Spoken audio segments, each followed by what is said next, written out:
ආයුබෝවන් මම අද හදන්න යන්නේ ගෝවා මැල්ලුමක්. අපි බලමු මුලින්ම අවශ්‍ය වෙන්නේ මොනවද කියලා.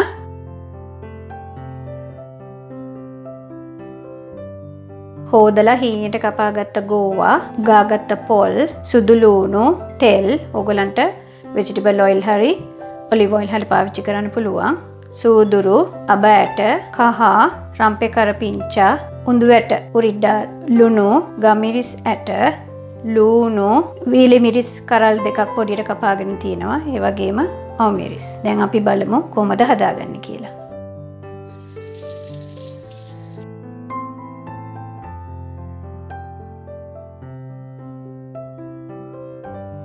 එහෙනම් අපි මුලින්ම ගෝවා ටික තෙල් දාගනිමු. එහෙනම් අපි යමු ඒක බලන්න. මුලින්ම අපි පෑන් එකට තෙල් දාගනිමු. තෙල් ටික රත් වුණාට පස්සේ අපි අබෑට ටික දාගන්නවා. ඊට පස්සේ සූදුරු ටික දාගන්නවා.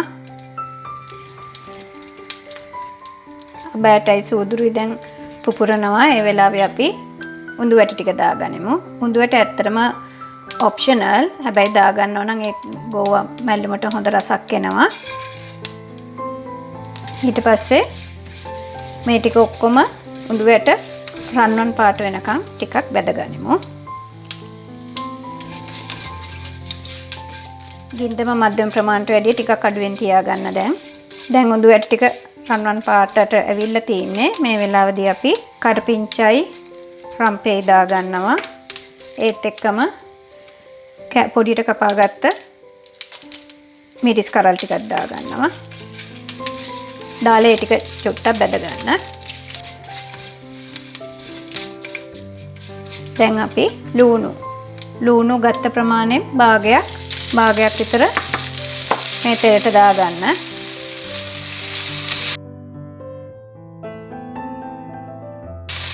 දැන් හොඳ සුවඳක් එන උරිඩ්ඩාල් ටිකක් බෙදලා හොඳට උඳු වැටි ටික හොඳට බෙදලා ලූණු වල බෙදෙන සුවඳ හොඳට එනවා.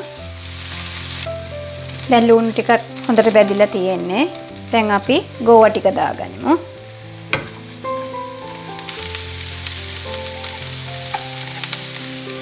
එහෙනම් හොඳට කවලම් කරගන්න. දැන් අපි ලුණු තේ හැඳි භාගයක් විතර මේකට දාගන්නවා. මොකද අපි තව ලුණු ටිකක් පොල් ටික කොටා ගන්නකොටත් දාගන්න තියෙන හින්දා දාලා මේක කවලම් කරලා හොඳට මූඩියෙන් වහලා වතුර මුකුත් දාන්න එපා. මූඩියෙන් වහලා ඒ ස්ටීම් එකෙන්ම තැම්බෙන්න තියෙනවා. ගින්දර ගොඩාක්ම අඩු කරලා විනාඩි 5-10ක් වගේ තිබ්බම මේ ගෝවා ටික හොඳට තැම්බෙනවා. එහෙනම් අපි ලිඩ් එකේ මේක වහගනිමු. දැන් අපි යමු පොල් ටික කොටා ගන්න. දැන් මුලින්ම ගම්මිරිස් ටික දාලා කොටා ගනිමු. දැන් කොටාගෙන ඉවරයි. දැන් කොටාගත්ත ගම්මිරිස් ටිකට සුදු ලූණු ටිකයි අවු මිරිස් ටිකයි දාලා කොටා ගනිමු.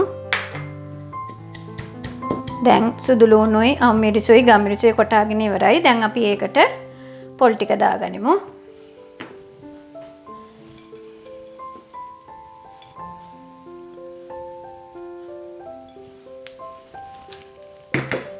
ඊට පස්සේ කහ ටික දාගනිමු. දැන් මේ ටිකත් කොටා ගනිමු. දැන් මම පොල් ටික භාගයට කොටා ගත්තා. මේ වෙලාවේදී මම ලුණු තේ හැඳි භාගයක් දාලා ඒකත් හැන්දෙන් ටිකක් කවලම් කරලා දැන් අපි ඉතුරු ලුණු ටිකක් දාලා මේක ආපහු සැරයක් කොටා ගනිමු.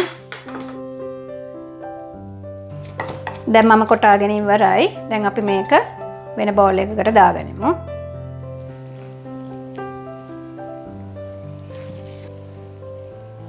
දැන් අපි යමු ගෝවා ටික තැම්බිලාද කියලා බලන්න. දැන් අපි බලමු.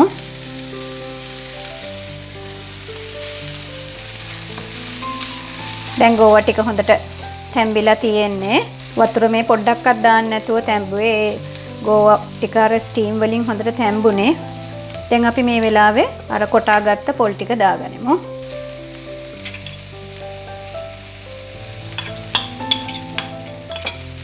දාලා හොඳට කවලම් කරගන්න. දැන් පොල් දැම්මට පස්සේ පොල් වල සුවඳත් එක්ක හොඳ සුවඳක් එනවා. දැන් වහන්න එපා. වහන්න නැතුව මෙහි විදිහට කවලම් කර කර මේක තව ටිකක් පොල් ටික මලව ගන්න. පොල් ටිකක් දාලා විනාඩි 2-3ක් මේ විදිහට මලව ගත්තම ඇති. දැන් අපි ලුණු රස බලමු. ලුණු රස මට ඇති. ඒ වගේම ගොඩාක් රසයි මේක. එහෙනම් අපි දැන් ලිප ඔෆ් කරගනිමු. දැන් ගෝවා මැල්ලුම හදලා ඉවරයි. දැන් අපි මේක බෝල් එකකට දාගනිමු. දැන් මේ ගෝවා මැල්ලුමේ හොඳ සුවඳක් එනවා. ඒ වගේම හරිම රසයි. ගොඩක්ම රසයි මේ උඳුවටත් හැපෙනකොට. එහෙනම් ඔයගොල්ලොත් මේ විදියට ගෝවා මැල්ලුමක් හදලා බලන්න.